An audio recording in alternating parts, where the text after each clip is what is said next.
ahead and do my standard Mrs. Doubtfire. Hello, I am Kelsi. I love Mrs. Doubtfire, by the way, but I don't mean to say hello like her, but I do.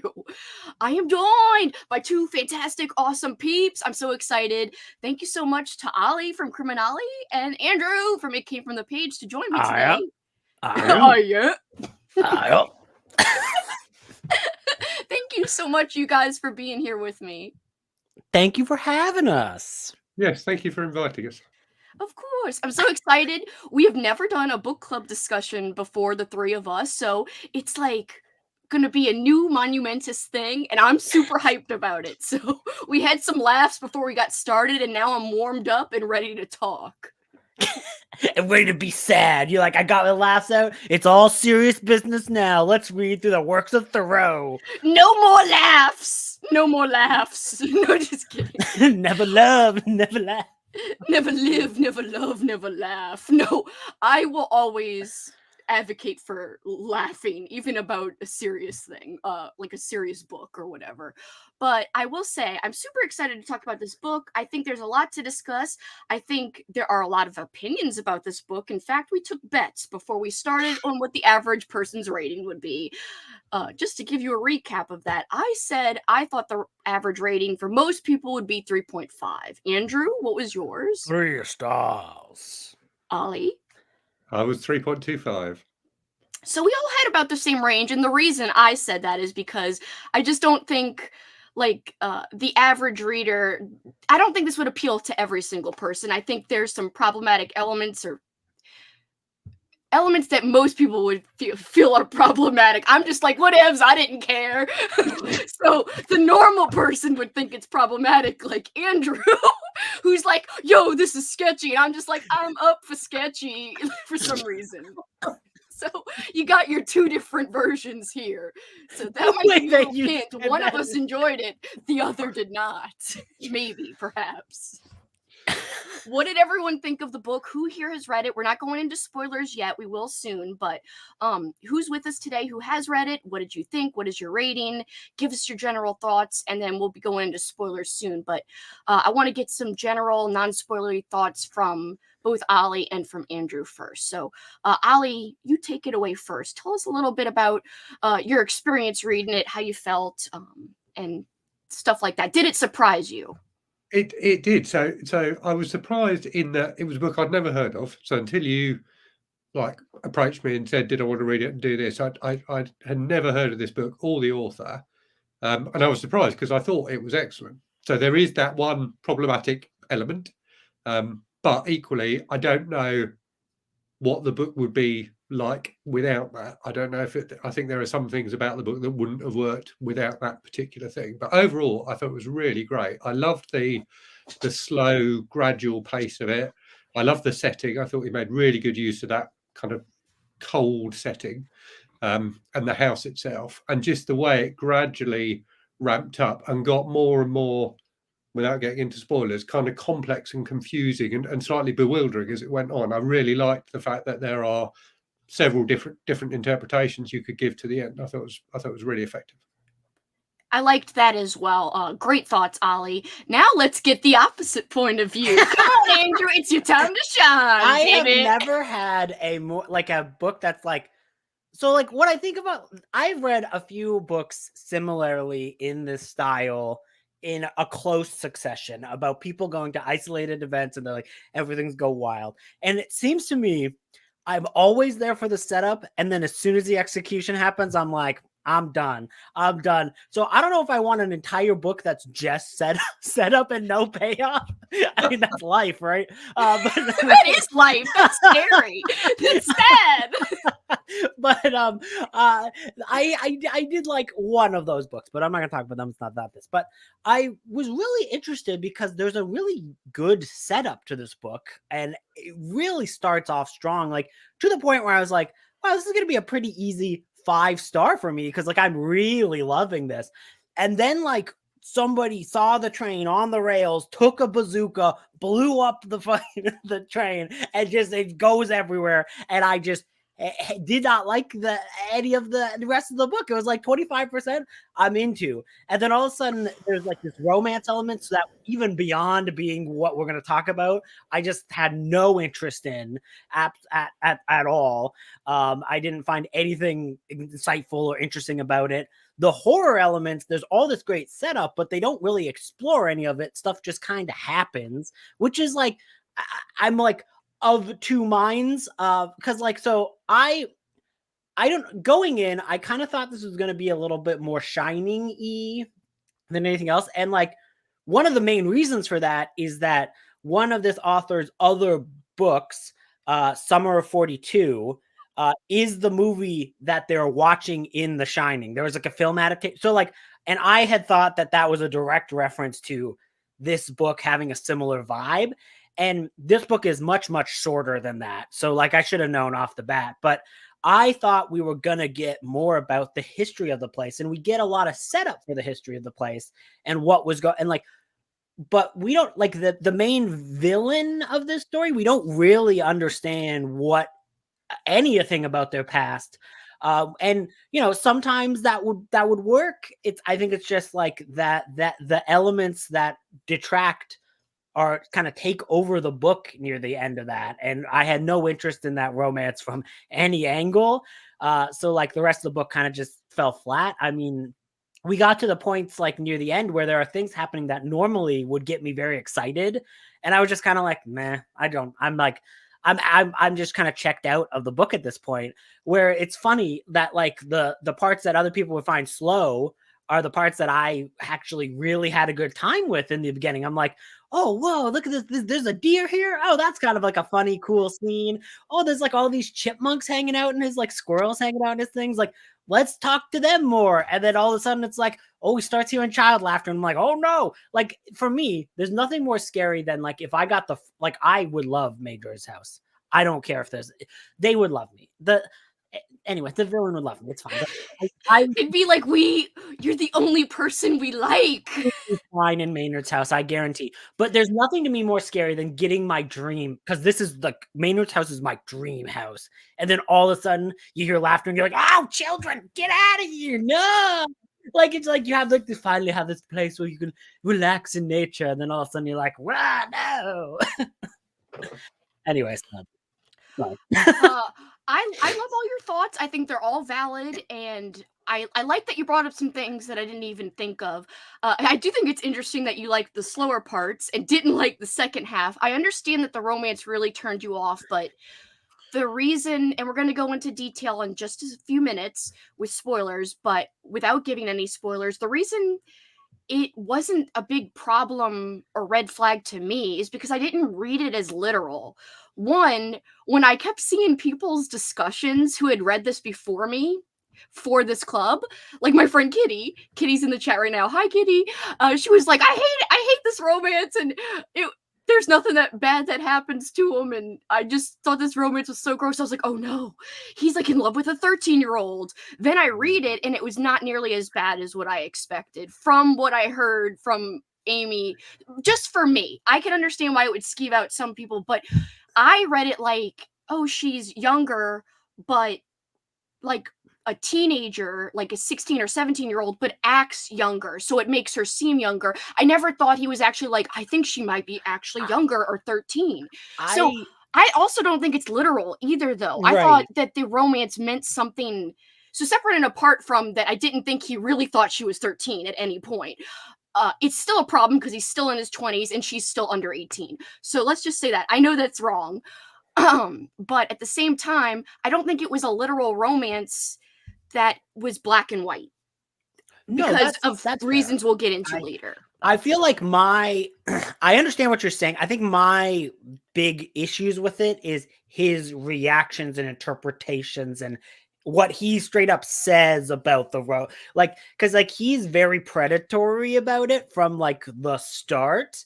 And like in like a way where he's like, I have the control now, and like that. Like, I just don't know if it's of his own accord, though. Even his explanation or predatory thing about it, I don't think that's his own mind at work. I think there could Right. be an influence because there is a witch involved. I don't know. You know what I mean? It's No, hard like to that's interpret. fair. That's fair. I would like the book more if I had felt that way, but I I guess I just the didn't way I like read it, like yeah. my going in, I had expectations because I knew people's problem. Right. So I Yeah. start to read it and I'm like, this is it? Like to me, like that's what it was like. I was like, this is what everyone's like worried about. Like, damn bitch, I read Richard Lehman. Like this is Well, okay. Legitimately, this felt like someone put Richard Lehman in a suit and asked him to write a fancy book. That's how I read this book. no, That's I how don't what think I. it was That's what that I bad at felt about this. all. Like somebody invited Richard Lehman to a wine bar, and he like dressed up, and he's like, "Oh yes, I'm a literary expert now," and he just like wrote because like I'm just like, what is this shit? I just think that like because there was so much reference to Thoreau as well, that is kind of why I started to dissect it as more than just on the surface. I started to get all philosophical about what I So thought things meant. So we will I go have into spoilers in who literally is a minute, but I I do don't. want to say hi to people. Oh yeah, I Go have ahead. no. Who is Thoreau? I have no idea. He's like I know Justin Thoreau. He's an actor, but he's like a famous writer who went out into the woods and like lived with nature. So I think this book, uh, it's like a huge commentary on, I think, men invading areas, nature, or maybe even Vietnam that maybe he's not intended to invade. Like I took it as a big, like, oh, it's this overarching, like huge I like think message. you're probably right. I'm always like every time a fancy person goes into nature, I'm just like, get out of here, fancy person. I have Well, no. Thoreau's like, bitch, you don't need society. Like, go and be one with nature, live with nature. And I just think that it was very purposeful that Maynard loved Thoreau and that Austen was like trying to get into Thoreau. But I think there's a message behind that. Whether the book has like a philosophical meaning or like it has to do with Oh men, like almost like the raping of nature and the well, raping of lands in war. yeah. Yeah. I think there like because he has like in agreement with you. Like there are very specific references to other conflicts, like throughout history where like it's very clear America was in the wrong. You know what I mean? Like, and I think that is intentional. That like there is a lot of references to like the colonization of North America in like very specific way, and like so like I agree that is probably like what the overall point of it is. Like I do think you are correct. No, but it's okay and valid for you to feel that way, how you feel too, though. Oh no, I'm trying to say like you're probably right. I just No, still but hate I don't it. have to be right. That's the beauty of opinions. Like I know. your opinion's valid too. That it's just creepy and you hated it. That's okay. In fact, Ollie, this is like a sneak peek at Ollie's video, but on his Patreon, he gave us a sneak peek of like why it's okay to hate a book that I love, and I freaking loved that video, Ollie. Can you give us your thoughts about that, if that's okay? I know it's like a sneak peek to a video you have coming, but can you give us like a sneak peek about that philosophy? Sorry, I'm not Yeah, so laughing because of that. I'm laughing because I thought she was going to transition into something else that we talked about in the pre-show, and that's why I started laughing. Oh no, not that. Okay, go ahead, Ollie. I will not mention that. okay, so the video is about the fact that in the bookish community, we tend to be like very, very polite with each other in terms of like when we're discussing books. If someone's discussing a book that you hated, you normally just won't say anything at all, rather than saying, no, I hated that book. And I think that's my theory in the video is that's because when you look at like the film community or things like that, people are much more likely to get up in arms and argumentative about films they love, and you know to argue about which is the better series and things like that. Like I don't know, DC Universe versus Marvel Universe or whatever.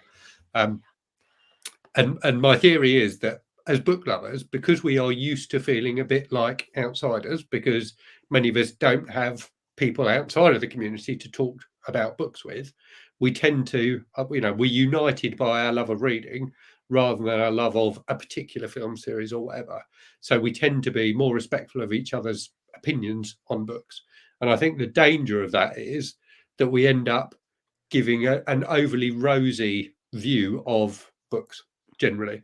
So, if you only watched people's booktube videos, booktube reviews, and read the comments, you'd think 95% of books were fantastic, which isn't the case. everyone's going to have different response to an individual book.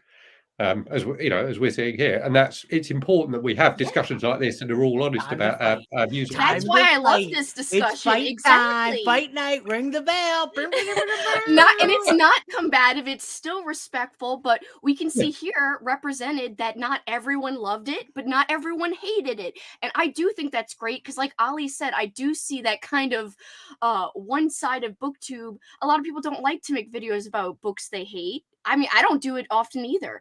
And then I know Olly also made a point that people don't usually comment about, oh, I know you just said you loved that, but I didn't like it. It's very rare you get comments like that because people would rather just kind of keep that to themselves and not like ruffle feathers or whatever. But I think there is a way we can talk about differences, why we agree or disagree about people's opinions on the book, but still be respectful. But like, it's a much more well-rounded discussion. I love that. That's why I think, Andrew, your opinion is valid. It's awesome to see that side. Yeah, I also think that in this case, like, it's like the approach to this book is like, I think we're both right in the way that, like, of what we are appreciating about this book and what we're not appreciating. Because, like, when I go to the nature or like enjoy the nature, I like it when it's like there's no pretense about it. Like I have a very blue collar, like, look after nature and like live in harmony with nature, but like there is like any pretense of like intellectualism is like you don't need it. You just like you're in nature kind of thing. So like I think probably like the blue collar upbringing in me and that like very like common working man and like having that relationship to the woods versus like Thoreau's interpretation where I'm just like get out of here, fancy pants. Get your fancy pants out the wood.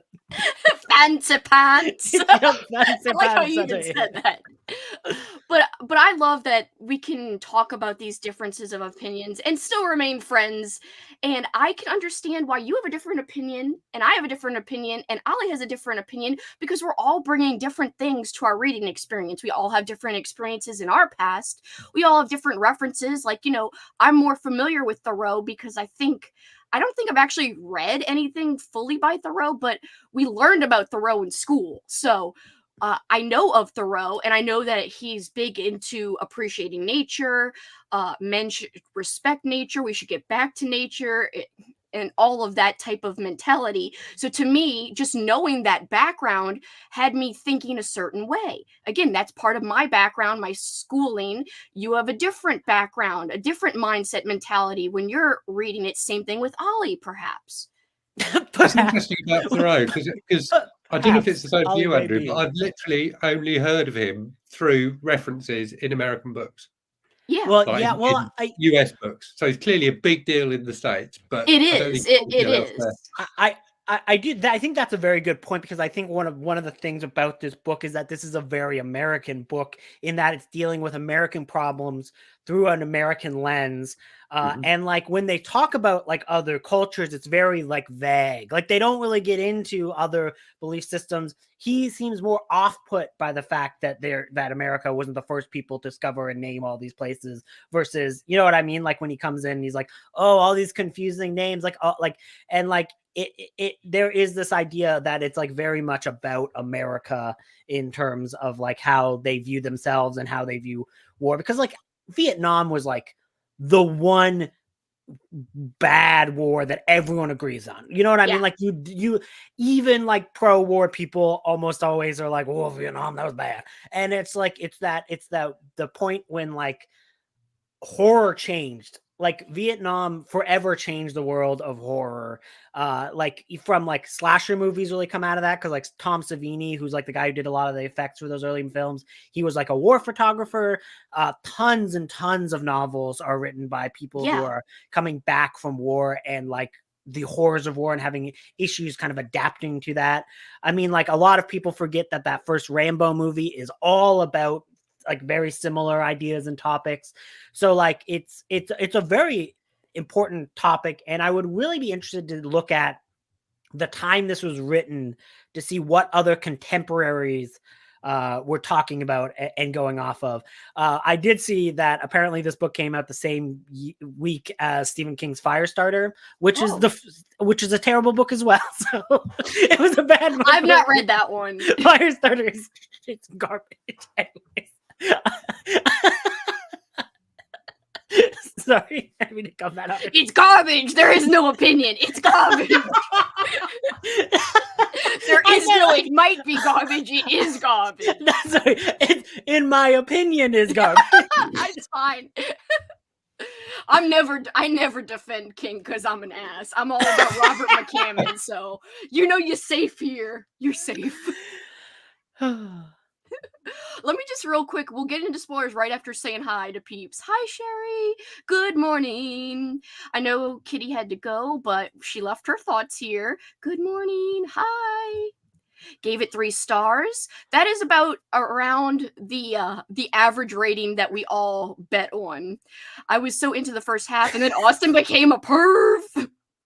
I enjoyed it, gave it a 3. I think the slowness is what made my rating. I totally agree that I think the slowness doesn't work for everybody, but I found a lot of humor in the beginning. So for some reason, I thought Austin's humor and sassiness really was portrayed very well. Yeah. And I think maybe, sorry, we'll keep going. I'll talk about that. I'll put a pin on that. I was just going to say, I think that the early sassiness is because I liked all those characters that he was interacting with, and then we get less and less of them as the time goes by. So, I think he is a really interesting foible to the people who've lived there all their lives. Yeah, like Jack. Yeah, Jack. Yeah, and I really liked that character, and I like that kind of sense of humor and stuff like that. So I was enjoying that part quite a bit. I did like that part quite a bit too. I liked it a lot, very much time and place. I'm so glad you liked it. Hello, everybody. And whether you liked it or not, I'm so glad you guys are here in the chat, and I'm so glad you wanted to participate. That really means a lot to me. Hi, how are you doing? Hi, Melissa. I didn't read it. Here for the hang. I love you, Melissa. Once I saw Kitty's video, I had to skip this one. Just wanted to hear you guys talk about it, though. So I saw Kitty's video, and that scared the hell out of me. And then I was like, oh. And then I didn't find it that bad when I read it. But I don't think she agrees with you. I don't think Christine would like this, though. I don't think this would be like. Do you think Christine would like this? I don't know. It's hard to say. She's liked slow burns before. I mean, it's hard to say. I never know what people are going to like or not. Like, Amy really liked it. She couldn't be here because she had work today, but she's going to catch the repeat. But Amy gave it a 4.5. She still thought the romance part was sus and, a little weird and a little strange and a little creepy. But she also assumed it wasn't a pure romance, that there was some kind of mystical, supernatural element at play that was making it more than surface level what you think it is, as creepy as you think it is. Yeah. That makes it worse. Why is the witch doing this? Come on, witch. Liz has to go, but 4.5 stars. Thought it was a really unique combination of allegory with character study, and that's how I felt. Yeah, that's what I don't. This is interesting. Summer of 42 weirdly does an inverse and equally problematic relationship. Wow. Now I want to read it. I want to read it now. Well, I know, but I'm guessing that's an older woman with a young soldier. I'm guessing so. Yeah, I think that's what. Yeah.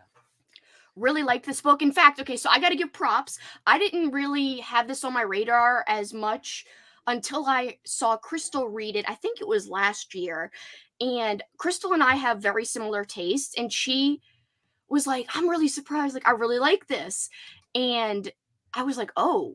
And I'm always looking for seasonal books. So I knew it was winter horror. And I was like, I'm going to save this for, next winter, whenever I heard her talk about it. So I had it on my radar, and I was like, I think this could be a good book club book, get people to read a vintage book. It's kind of a classic. I've heard Grady Hendrix talk about it somewhere. I can't remember if it was Paperbacks from Hell. Well, but he recently talked about it because the author recently passed away. So he brought up the book on his Instagram. Yeah. Yeah, I think he even said, no one ever talks about Maynard's house. They always talk about Summer of 42 when talking about the author.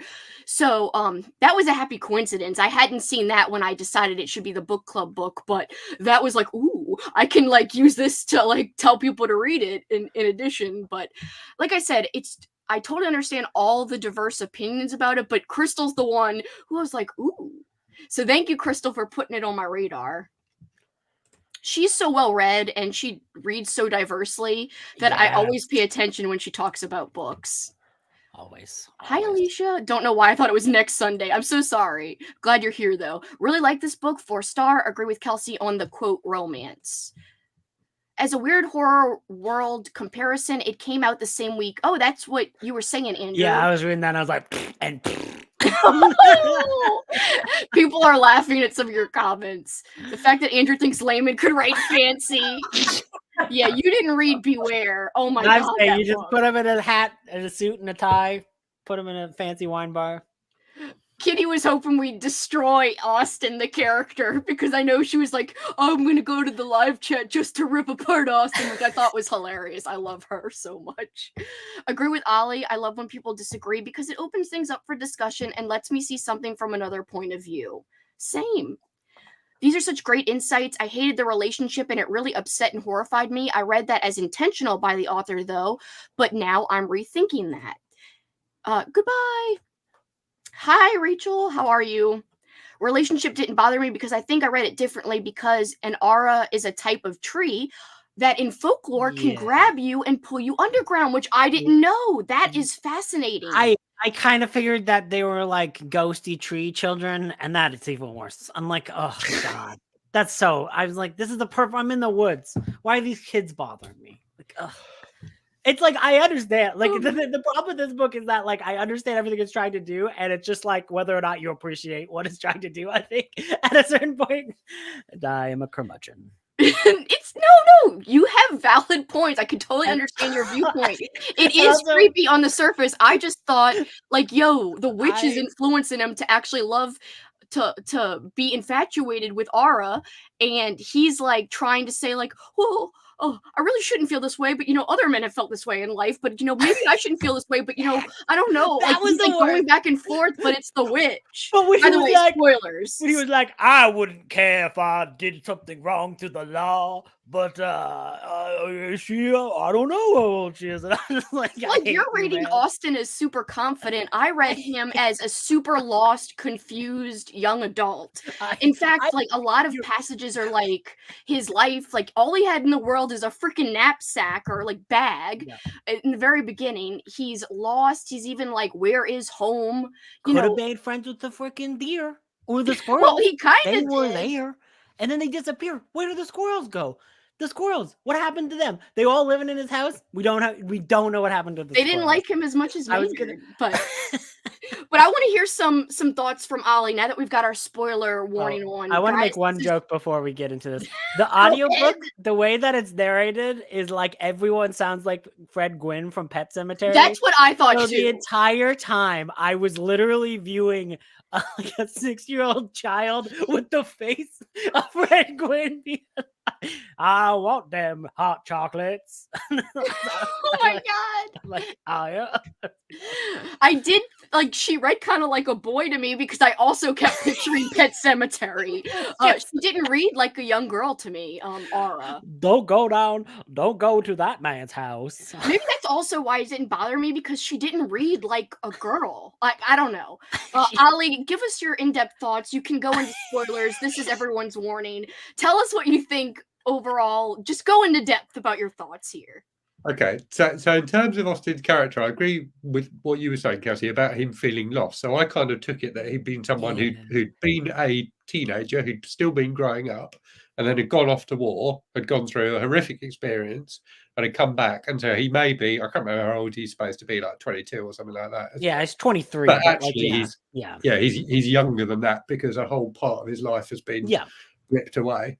In terms of Aura and her brother, the thing I've found really striking is the first time you are introduced to them, it's like they are some kind of weird creature. They're almost like something from like a Miyazaki movie or something like that, some kind of nature sprite or something like that, aren't they? And at first I actually thought they were, I can't remember how they're described, but it's because they've got like hats on them, like masks on their faces, and they're causing mischief, and they're mini wikis or whatever. I think I think they are supposed to like as you read the full thing. Like I don't think that they're real. I don't think that they're actually like real children. Yeah.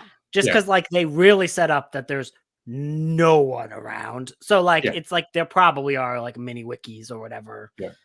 Yeah. But yeah. And there's a huge amount of ambiguity in the book around, Yeah. like, as it progresses as well, it gets more and more and more. Like the stuff with where Maynard comes back and they're almost like kind of swapping lives with each other, just becomes, I found it like quite hypnotic almost, in terms of you really didn't know what was going to happen next, and it's bewildering in a way I really, really enjoy. I like books like that surprised me with every page, and I genuinely didn't know where it was going to go.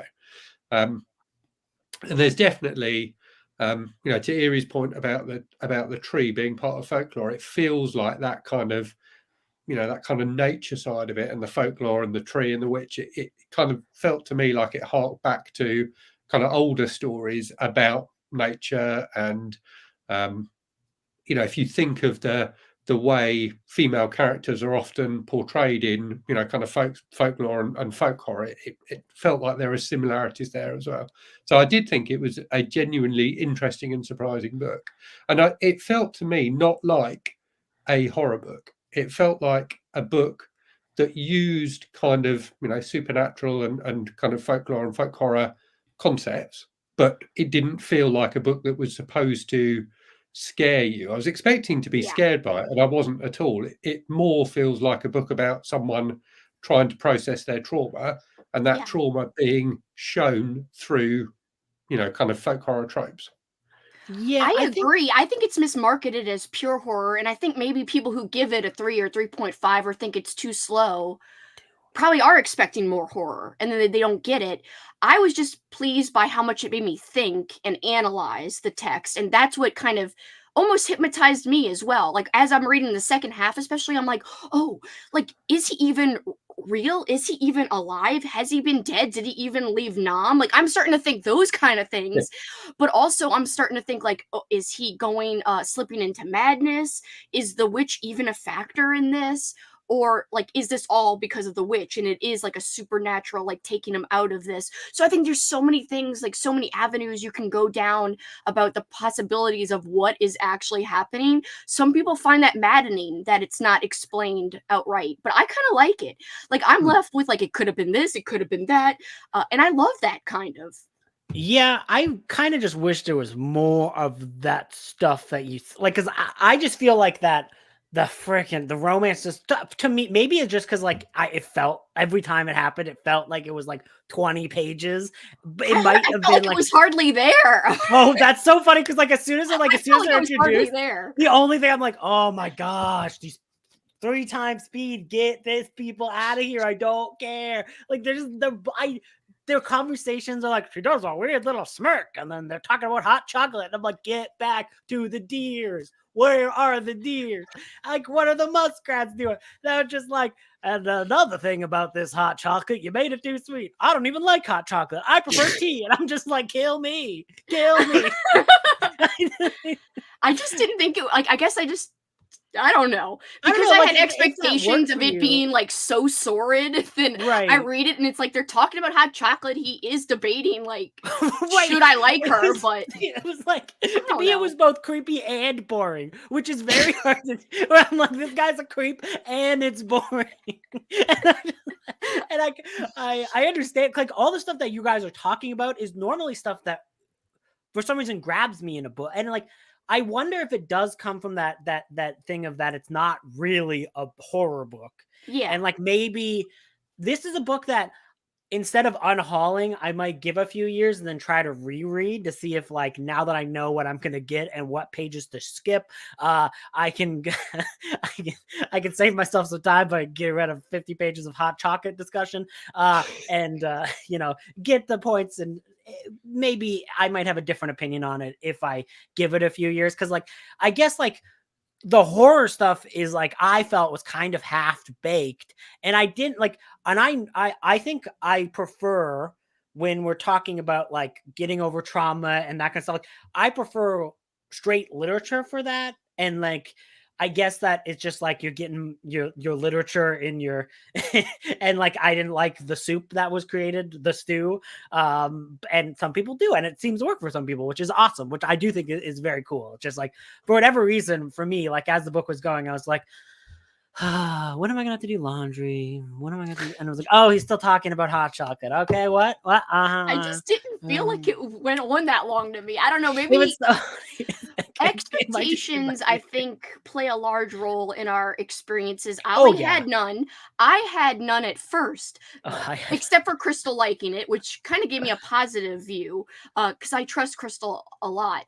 And then my other expectation was, oh shit, it gets creepy as hell. They're all saying this in the Discord, like literally calling it pedophilia in the Discord. Literally, but Froggy loved it, and she even said the pedophilia ruined it for me, but this was a perfect book for me besides that. And I just didn't think I'm it sure was that's to gonna that when they level of re-release the book. pedophilia. When I see that word, I'm like, oh shit. When they re-release the book, that's going on the front cover. Let me tell you. When she said that word, I was like, oh f. Like I Well, thought like, it was well, gonna like, be hardcore.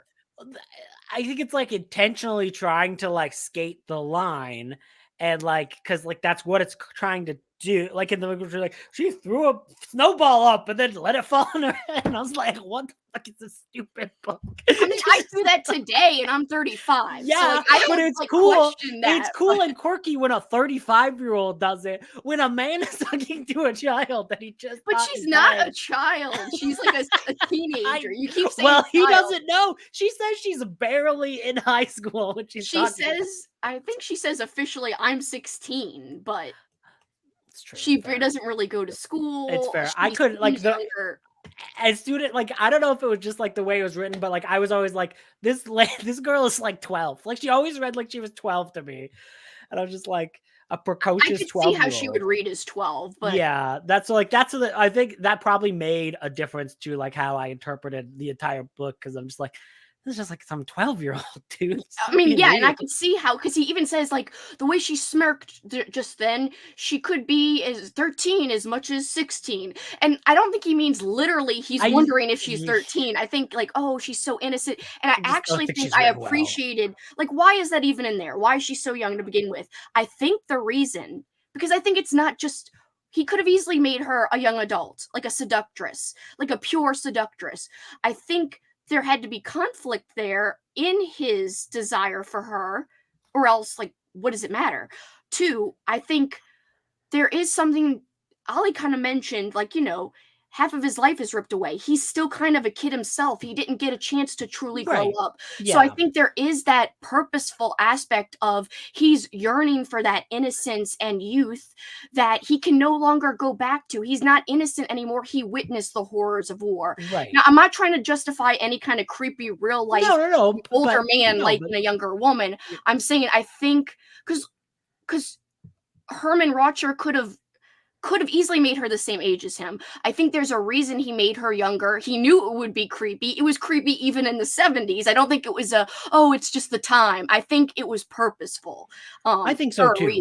I do think so too. I think like, I guess my I must be not being fair. Sorry, I just read the last comment. Sorry, the last comments over me. I just you said you must not be in the frame. Shut up, you. Shut up. I know what you're saying. Stop being mean to yourself. Thank you so much. This is very sweet. And Andrew is in frame, so thank you so much. That's a hard. I don't do a hard very well. I guess like, when it comes to just her as a character, like I just didn't, there's like nothing, she didn't seem like there's anything there to that character other than representing those things, which I guess just made it more like that's the boring part to me. Like I think that's why like I had no interest in it, because like she just like when he was interacting with like Jack, like there was like like it felt like there was like points of view that were conflicting and having a discussion where like she's just like, I don't like hot chocolate and I don't like school. I'm just like, okay, cool. I think that for me, that made her more like otherworldly. Yeah, right. And her brother, you just never, he's always just off. Goblin. Also, who's named Froome? Like, is his name's Froome? Okay, whatevs. I do think they're otherworldly. Like, they don't seem real at all to me. Like, that's why I didn't really have a problem with it. If I came across the ghost and all they want to talk about was hot chocolate, I'd be like, no, ghost, give me the secrets of the universe. They're like, well, hot chocolate is not good. I prefer tea. stinking hot chocolate completely killed Andrew's happiness. Yeah, I agree. That's gonna be on my tombstone. Hot And chocolate killed And them. Olly, the funny thing is, I used the picture of Olly that had coffee, tea, hot chocolate, that kind of thing with that mug, and I was like, that's so perfect. And then I used a frozen version of Andrew, which is also perfect. Because my frozen hot. No, because it's cold. Like, it's a cold book. I actually like the second half more than the first. It felt kind of like a descent of sorts. I also agree with this. Like, witnessing the effects of PTSD, maybe. The romance aspect gave me the ick, though. Yeah, that's a good point. And like there are like I do like that in other media. So like I guess it's just like for whatever reason this version Tell us of it about didn't some work. of your favorite Vietnam media, like Well, things like, that reference so Vietnam. I guess like Jake, you referenced Jacob's Ladder, and I Yeah, think this Jacob's actually Ladder reminded me of is Jacob's Ladder a a lot, but masterpiece. Like I yeah, really like that. I think it's underrated. Yeah. I do wonder if maybe the visual, like, because like I don't know of many books that I've read that I have like a big impact, and it might be like the fact of like Vietnam specifically was a very visual war. Like there was a lot of very specific images that came out of that time period. It was one of the first times that people were on the ground. You could see the war at home on your TV. So like I wonder if maybe I have a bigger impact of it from like a visual aspect Yeah. of my cat Blueberry. So like I wonder if maybe that's why, because like there's even like I even find there was like an X-Files episode that was kind of about Vietnam that was like actually like surprisingly well done and good. And like of course like I like Platoon quite a bit. Like Platoon is a great movie. And then I'm a little bit I like the first half of Full Metal Jacket better than the second, but that's what everyone says. Not an interesting opinion. I just don't like Stanley Kubrick very much, but that's a whole other point. But other like, yeah, like, so I do like Vietnam as a subject matter and as a discussion, as talking about getting over Vietnam and like how it affected people. So I guess maybe it just, You might like Ash Wednesday by Chet Williamson. I read that last year. I like Chet Williamson. It was all like there was some big discussions about the Vietnam War and PTSD and the dead and the living. It's not really a horror book though. Again, it's marketed like a horror book, and I wouldn't call it a horror book at all. I just think it's a wonderful fiction book, examining elements of grief and the war itself and a small town. And how to, I guess, approach death mostly. But I think that's a great one. There's actually a lot of books I've read that have talked about Vietnam, but I really like this one in terms of the flashbacks while he's at the house. I just think it's also purposeful in that it's got to. I think it's a message about how maybe man shouldn't have gone over there and messed with Vietnam in the first place, just because of all the. And I know I keep saying this, but the Thoreau thing, that was like, we talked about that a lot in school. So it must be an American thing because it's a lot about like respecting nature, like being one with nature. And I just think because it's an isolated house, Austin is going in, and also people who built the house over the burnt down house, they didn't care. They're like, I don't care if we shouldn't build here. I'm going to build here anyway. It's almost like you're not supposed to, but there are consequences to your actions. So I just read it, and all these thoughts were coming to me as I'm like listening to the audiobook and reading along, and I'm like, wow, like this is so fun. Whereas someone just reading it and like waiting for something horrific to happen, I think they're bored. I could see that too. Me, Right. It was just hitting all these like things from my past, references, Jacob's Ladder I'm thinking about. I'm like, oh, the movie Jacob's Ladder, like, I can't even say why it reminded me of Jacob's Ladder because it would be a spoiler to the movie, but I'm like, oh, this reminds me of that. This reminds me of that. It could be a message about this. So it was firing my brain up, like with all these neurons going. That's awesome. So like I can understand why it wasn't to you. You didn't have the Thoreau references. You're like, Jacob's Ladder, bitch, that's way better than this book. So I understand. Like you're waiting for the horror to happen. You're like, I don't give a shit about hot chocolates. It's creepy. Like, So like Jess says, she didn't feel like it's a horror book. I feel like if you don't go in expecting some kind of great haunted house horror, there are haunted house elements and tropes to it, but I kind of like that it's not your same typical haunted house tropes. And I like that it wasn't a typical haunted house story. I almost like that it went to like a literary angle versus a pure horror angle. So to me, it's like pleasant surprise. To somebody wanting a horror book, it's not a pleasant surprise. Totally understandable. both views.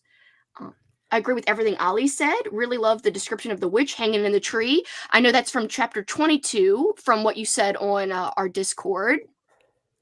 Amy says, a slower kind of story when she was 30% in, enjoying the writing. I think it's been surprisingly funny so far. Austin's interaction with Jack, the deer, the squirrels. I was laughing during all those parts. There is definitely an unsettling vibe, though, and an oddness to everything. And that seems to be gradually increasing. Kelly says it wasn't her favorite, very atmospheric with the cold weather and setting. You could find Kelly at Kelly Hooked on Books. You can find Amy at Amy Noel Reads. Let's see. Alicia, like she said, she didn't see the ending coming on the Discord. Froggy said, didn't think I'd read a book with thicker main accents and more yas than a Stephen King, but here we are. Oh, I think because Katrina was talking, we're in spoiler territories now, right? Yeah. Mm-hmm. So I think that because Katrina said that she thinks that Stephen King ripped off a part of this. And I think that specifically she's talking about the point where it's like, dead is dead. Because like literally the way that he's like, the way that the audiobook narrates it, it's like in the exact tone of voice. Yeah. Dead is better. So it's like, it literally is, dead is dead. Sorry, I keep going into Forrest Gump. I like ride the line between being from Maine and being Forrest Gump. Contemporary review headline: verbiage among the foliage. Foliage. Yeah, exactly. I can't say it. And every time like that happens, I'm like, get your literature out of the woods. Get your big brains out of here. I think this can be and probably was someone's version of horror from a psychological perspective. Yeah. True.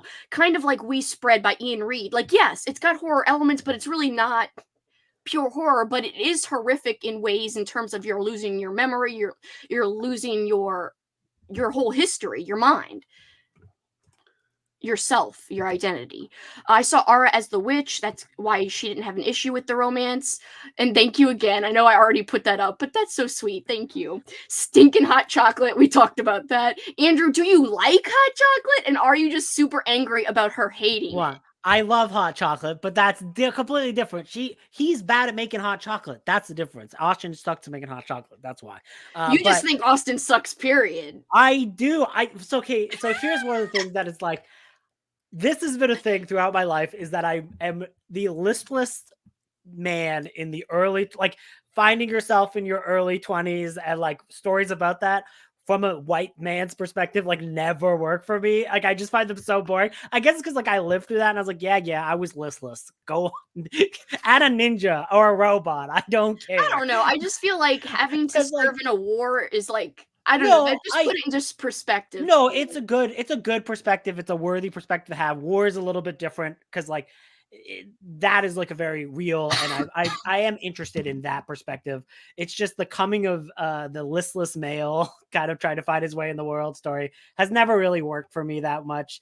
And I think like, especially like this one in particular, I just kind of wish there was like some other, like, if he was actually interacting with like an indigenous person and like, you know what I mean? Like, and like, there was at least like a realization that like the people that America has been villainizing are people. And like, I thought that was going to be the point because it's about a witch tale, but the witch actually seemed like it was a real witch. And I was like, what you trying to say about them witch trials, my man? Like, what you trying to say? Because that was not real. There's no witches. So it's just, I don't know. Like, I felt like it was a lot about the like horrors of war without the realities of everyone else's perspective, which is not like, you don't have to do that. You know, you're telling a very insular, like personal story, which is like important and matters. It just, that's not something that interests me over much. No ninjas or robots. That seems to be like quite a common thing in earlier representations of the Vietnam War, isn't it? It's all about the horror of the war for American soldiers rather than for everyone else. Yeah. That is a great point, Olly, actually. And that's very true. A lot of books don't look at the other side at all. Especially American books, of course. Yeah. But I do think that something that was interesting was when Maynard well, Austin was Maynard, and it was the day he was supposed to leave, and he was so like I thought this part was so poignant. And I know again, it's just from that one perspective, so it is kind of biased. It's just from the soldier's perspective. No, but like that's like But- that's valid. Like again, you got to think about when this was written and and the realities when it was written too, right? Like so I'm Yeah. coming from a modern perspective. I just thought it was so telling how he's like, I don't want to go. Like, what if I don't go? He's like, and Jack is like, you need to go. It's something that a man has to do. And, you know, he's speaking from an older perspective. And, you know, World War II, World War I, like those were wars that nobody argued the validity of those wars. They were like, that's our duty. We should go. Like for World War II, like Nazis bad. Yes, yes. Like that's what you should do. So Jack's just like, tough luck, you got to do it. So I love that dynamic. It's like the older generation saying, oh, you're just going to have to accept it. It's just something you have to do. Then your life is ripped away. And it's not even like a valiant war. Like it's not even like a black and white, like this is what we should go do, like, and it's the right thing. It's got all these like nuances to it, like looking back now from our historical point of view. I thought that part was so poignant, and I don't even know why it was there or what it meant. Like again, you could make all kinds of theories to why Austin was seeing that. Why was he able to see that? Why was he able to be in Maynard's body? Like, did he even come home from the war? Like that's what I was thinking at that point. Like, does Austin even exist? Is, like, is this in his mind? I don't know. He the one who died and he's imagining Maynard's life? Because that's why, like, because you could view it that way, because Maynard about that's why when he's talking to Maynard can only say what he knows. You know what I mean? Like you can definitely interpret that, and I think that's I like that view, so I don't want to like poo-poo that view. I mean, it could be disproved. Like, you could tear it apart, being like, why was there even a witch's hat then? Like, I don't know. Well, okay, also, there's just a spooky witch hat, like, floating around. It's like, who wrote this? A 12-year-old?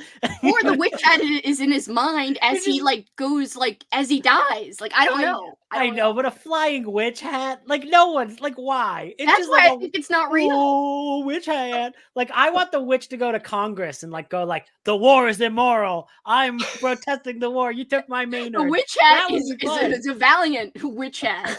A very stand-up witch hat. Witch hat goes to Congress? I'd watch that. I'd watch that too. Witch Hat goes to Washington. Shadowland by Peter Straub came at the same time. Oh, searching for an acceptable book for Andrew. I actually want to read Shadowland. I've never read it. I probably will never read a Peter Straub book. I liked Ghost Story a lot. Not for everybody. It's kind of like the same vein as like as this. Like, you know, not it is actually more horror than Maynard's House, but very slow going, slow prodding, but a great winter horror book in my opinion, but definitely not for everybody. I think you'd hate it, Andrew. Ghost Story, because of the old men. Like, you'd be like, I hate these old men. I like them, whatever. It's easier to be okay with like following white men when you're a woman, I gotta say. Like, you know, Andrew's just trying to be a good man, like a good modern man, where he's not all like, oh, I'm pro just any old like, random dude. So I respect you, Andrew. That's the point.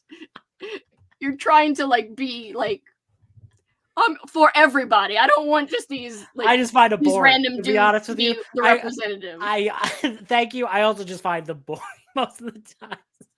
Well, I think there's some great horror in Ghost Story, but it's not for everybody. I like the movie, so I will. But I'm willing to watch it because the movie also has like the craziest cast ever. Where it's just like also the worst freaking scene of this dude plunging to giant his death. Winging flavin' peony. Yeah, like that part was the best. You saw that strange carrot. Yes, you see the strange carrot going around. Speaking of carrot and dicks, there was a great scene where this deer was kind of attaching itself to Austin's crotch, which I thought was hilarious. And you're like, oh, he's going for the strange carrot. I love that. Some more acceptable romance than what's happening. And then when I did highlight that part, like I put a tab there, and I'm like, what is my fascination with seeing like, what is wrong with me? Now I'm just imagining Paul comes home like, oh, what's Kelsi? The fuck? This deer burying its head in this guy's crotch talking about carrots. Anyway, what is my problem? Why do I always like mention that in books? But hey, I noticed it. I don't know. I do think if the intention was for Ara to be this representation of Austen's loss of innocence or whatever, that it could have been shown slightly better on page so that it wasn't misinterpreted. That's true. Life is like a box of hot chocolate. Totally sounds up to me. Oh God, a box of hot chocolate. It just start leaking. You'd be like, ah! I also noticed a continued isolation in the book. It started out as an isolated setting, but with the off-screen character deaths, it's like he was continually being more isolated. Yeah, also it was like trippy, like he doesn't believe her. Like that can't be true. I just talked to him. Also, like Maynard, when he's like in the dream, be like, "You're the most kind, beautiful man I ever met, the best human that's ever existed, Austen, the master of all mankind, the real." And then there's Jack, who's like actually looking after this man, and like Jack is 20 times a better man than Austen. He's a bit older, but he's still nice. Maynard's still mad at Jack for being like, "Bitch, it's your duty. Go out the door, stop whining." So Maynard's just salty. So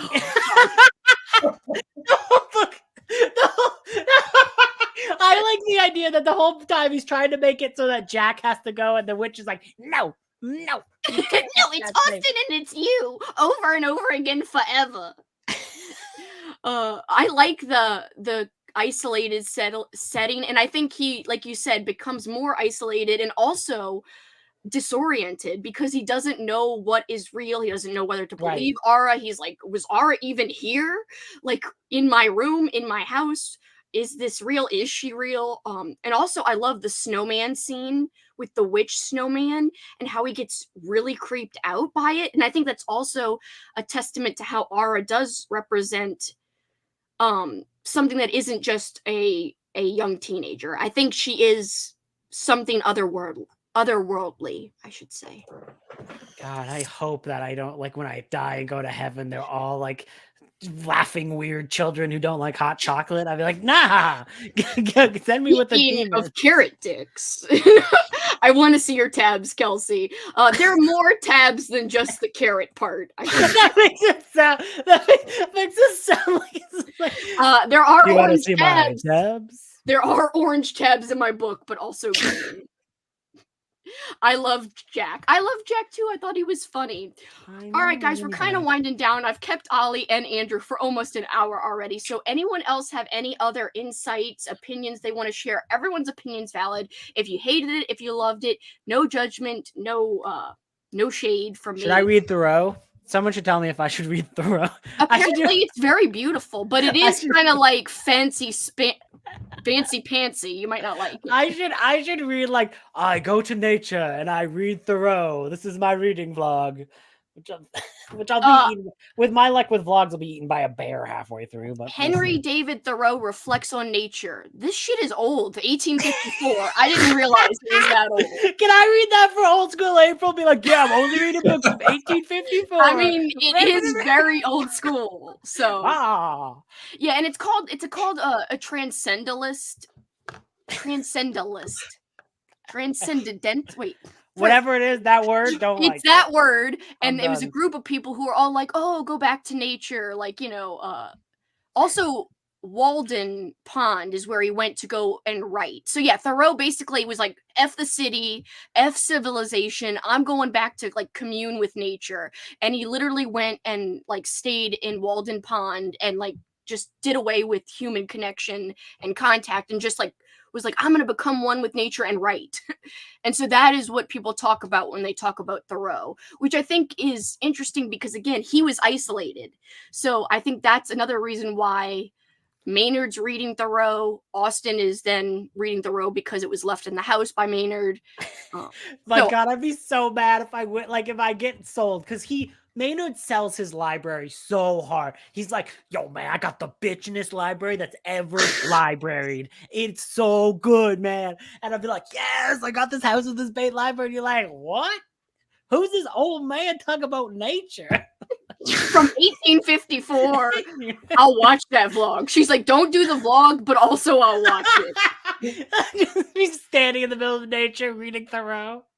Christine says, "My opinion, since I didn't read it, I like hot chocolate." I also like hot chocolate. If you do that vlog, bring hot chocolate. Everyone has strong opinions on hot chocolate, it seems, which is fine. I should be It's like all- the hot it's all chocolate valid vlog. opinions on hot I should do a chocolate. vlog where I only drink hot. How long can I go for only drinking hot chocolate? Overall, I want to say I actually loved it. I gave it a 4.5. I understand why some people didn't like it, but overall, I really had a good time. And I'm really glad we had this chat with all these different opinions. I want to give Olly and Andrew their chance to give their wrap-up statements. Olly, any final thoughts? Anything you want to shout out about the experience? Opinions on hot chocolate? Only to reiterate what I said at the start, really. I really liked it. I liked the confusing nature of it. I like the fact that I still don't quite understand what was going on. It's a book I can see myself reading again at some point in the future to try and piece together a bit more. Honestly, the same in terms of I'd love to read that like ending again over and over and like think about, does this match my theory? I'm with you on that. Andrew, what did you give us your hot takes on hot chocolate? Hot chocolate takes. It's every vlog I do. No. I've had this in my library for ages. I've been meaning to read it for ages. Now I have more room on my library for something else. I'm freeing up space. And it's going to the great outdoors in the Little Free Library. I'm sorry that you didn't like it, but thank you so much for reading it. We can have like this great back and forth. I joke. I think I am going to keep it and try to read it again in the future. Like, I might just legitimately be cosmic horrored out. Like, I've been listening to so much cosmic horror lately where I'm like, oh, the reality has fallen down. Wow, everything's going crazy. So then I was like, oh, yeah, he's hearing some creepy noises. Talk to me when the time and physics aren't working again. Wow, don't care. Like, I might just be like, too much cosmic horror. I need to go back to nature. And before we wrap up, I do want to shout out, I want to, because some of these people aren't able to be here right now, but like Froggy had some good thoughts too. Loved the ending. I love when you finish and have to sit thinking about what really happened when it's written well, of course, not confusion. That isn't supposed to be there. Gave it a 4.5. It was perfect, but this is where she said, but the pedophilia really ruined it. I knew that was going to be there going into it, but that's what's keeping it from a 5. Otherwise, it sounds like it would have been a 5 for her. Katrina said she rated it the same as well. Same reasons. The ending reminded me of a King book, and I'm like, did King steal that? Kitty said, why is Austin so sassy? Which I love that she said that. Mindy said, from Mindy's book journey, I like she just arrived, by the way. Oh, I'm sorry. I'm so sorry, Mindy. Wow, that's so weird. You called on I literally was just talking about you. Summoned Mindy. I like summoned you. Whoa, like Andrew just said. 1 hour left in the audio. Like the beginning more than the second. Agree with everyone about the humor being good. Second half seems a bit messy and confusing. We will see if the ending is enlightening. The romance got quite a reaction from me. Like, wasn't he just saying they were a couple of kids? Yuck. That's exactly how Andrew feels. She ended up giving it a 3.5. I would have said, yuck. A yuck? That sounds like Goofy from a Goofy movie. Anyway, a yuck? Goofy! Check the map. But also, yeah, check the map. That's Goofy Fallen, by the way. He's like, he goes, I can't do it. Anyway, forget it. Ollie just like, this is nothing like tea and crumpets that we watch. Where's the tea? Where's the tea? I mean, I think that would all be also Ollie's reaction if you tried to give him hot chocolate. He'd be like, I prefer the tea. No, thank you. We need to reference. I do mostly just drink tea, to be fair. Well, tea is good, so I like tea. He is of the same opinion as Ara. He's like, bitch, I like tea. When someone tries to give him hot chocolate, he swipes it away. Tea! I do want to say this is really interesting. Kitty said, I was wondering if what happens in a cycle, like Maynard goes to war, meets Austin, gives him the house, dies, absorbs Austin, and repeat. I like the idea of her thinking that Maynard absorbs him and like the house absorbs him. Also, Sherry had said, and she said this a little bit earlier in our chat too, read it as Austin being stuck in a hallucination due to PTSD, which I liked that as well. I was going to say due to P, and I was like, hello. Alicia said Austin ultimately changed his fate by falling in love with the witch herself as opposed to the witch's house like Maynard did. I'm trying to make sure I didn't miss any. I always prefer the house. I'm there for that house. In this market, in this economy, always going for that house. Sorry, witches. I did listen to your joke, but I also was kind of reading Amy's thing, and I was like, what? Amy also said, I never thought the writer was writing the age difference just to have him be a predator. The whole time I assumed it was this dead witch in disguise, so it didn't bother me, hence the high rating. But she did think the lusting was weird. So those are the thoughts that we didn't get to see here in the chat, but I just wanted to give there were some great insights on the Discord, so thanks to everyone who piped in there and also in the chat. I appreciate everyone so much, whether you liked it or not or didn't read it. Can't picture Olly saying bitch anything. You weren't there, Olly. I swear we're closing it up, but me and Andrew were like, oh, we were trying to impersonate you this one time on Sprints, and I was like, oh, I'm Olly, and I was like, yes, bitch, but I couldn't do it.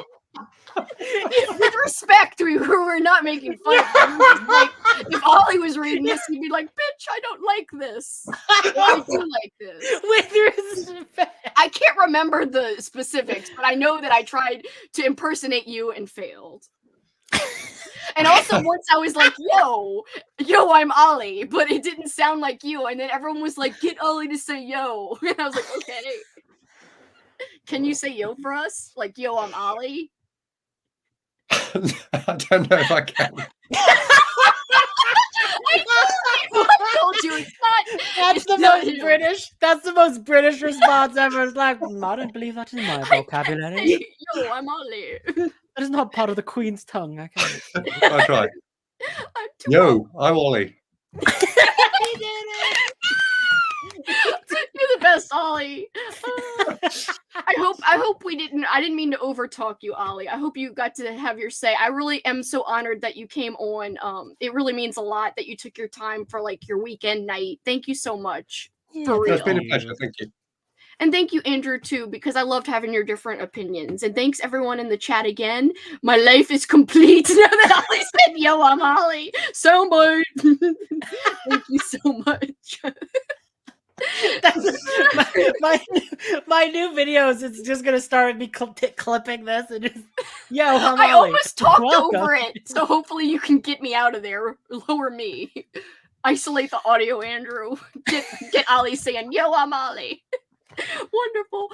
But yes, thank you so much, guys. Please, if you're not already subbed, I think most of you are, but both Olly and Andrew, of course, are linked in the description. Fantastic channels, two of my favorite booktubers, very diverse and wonderful reading habits and tastes. Wonderful. Nice way to say that I read bad books, but thank you. No, I'm gonna read a Warhammer book, bitch, so I'm excited. The one that you gave me. So I will also be reading different books. Not weird, not bad, just different than I usually read. Anyway, for this time, this is it for us, guys. Thank you so much. I appreciate everybody, and have a good one. Bye. Yo. Cheers. Oops, wait, I didn't press end.